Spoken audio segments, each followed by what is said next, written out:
এটা হলো আমাদের পুরাতন খোয়াই নদী। আপনারা দেখেন যেন এক টুকরো হাতির ঝিল। ঢাকা হাতির ঝিলা যেভাবে স্পিড বোট চলায় এবং মাওয়াতে যেভাবে স্পিড বোট চালানো হয়, এইভাবে কিন্তু আমাদের পুরাতন খোয়াই নদীতে স্পিড বোট চালানো হচ্ছে।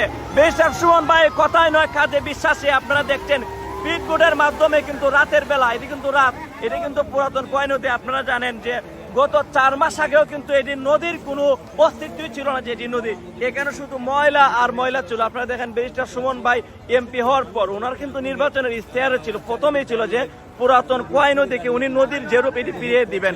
এবং তারই ধারাবাহিকতায় আমরা দেখেছি প্রথমে নদী পরিষ্কার, তারপরে নদীর পানি নিষ্কাশন, তারপর নদী খনন, এখন নদীতে পানি এসেছে, নদীর যে রূপ নদীতে আমরা পানি দেখতেছি। এরপর স্পিড বোট, এই প্রথম চুনারঘাটের মধ্যে আমরা দেখতেছি যে পুরাতন খোয়াই নদীর পাশে এত মানুষ এসেছে যে স্পিড বোট এবং লাইটিং, নদীর দুই পাশে ওয়াক হয়ে প্রায় 3 কিলোমিটার আমাদের এই নদীটি, ওনার স্বপ্ন এই 3 কিলোমিটারই নদীর দুই পাশেই ওয়াক হয়ে নির্মাণ করবেন এবং বিকালবেলা এটি পার্কের মতো হবে, মানুষ এসে আনন্দ করবে। আপনারা সবাই দোয়া করবেন সরকারিভাবে যদি উনি বরাদ্দ নিয়ে আসতে পারেন। আমরা আশা করি অল্প কিছুদিনের মধ্যেই অত সময় লাগবে। এই যে নদীর দেখছেন আপনারা, এই যে দেখেন ওয়াকওয়ের পাশটা দেখেন কি অনেক স্ট্রং কিন্তু এই পাশটি।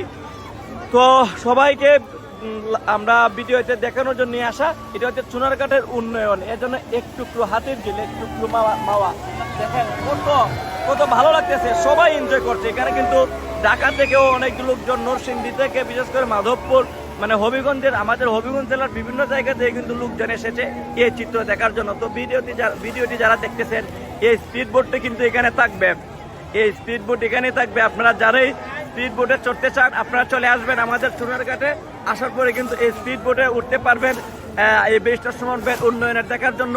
আমি সবাইকে বলবো আপনারা কিন্তু এই নদীতে একবার হলে আসেন, এসে দেখে যান, কতই না ভালো লাগছে। আসলে দেখেন কি সুন্দর স্পিড বোট চলছে, দেখে কতই না ভালো লাগতেছে। তো আমরা সবাইকে ধন্যবাদ জানাচ্ছি আপনারা যারা ভিডিওতে জয়েন করছেন এবং যারা ব্যারিস্টার সুমন ভাইয়ের জন্য দোয়া করেন। আপনাদের দোয়া, ভালোবাসা, সহযোগিতায় কিন্তু উনি এত উন্নয়ন করতেছেন। এবং আপনারা একটা জিনিস জানেন যে উনি যত বরাদ্দ পান না কেন, উনি কিন্তু ফেসবুকে বলে দেন কি হয়েছে না হয়েছে বরাদ্দ, এবং ওনার এই কল্যাণে কিন্তু আমরা সবাই জানতে পারি।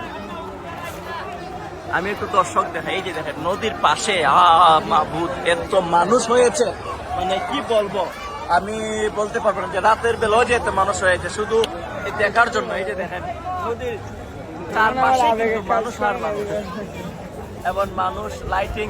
আরো আগে কিন্তু এখানে ওই যে আতশবাজি হয়েছিল, যে বিভিন্ন ধরনের লাইটিং কিন্তু আকাশে উঠছিল অনেক আগে। তো আমরা আজকের মতো বিদায় নিচ্ছি, সবাই ভালো থাকবেন, সুস্থ থাকবেন।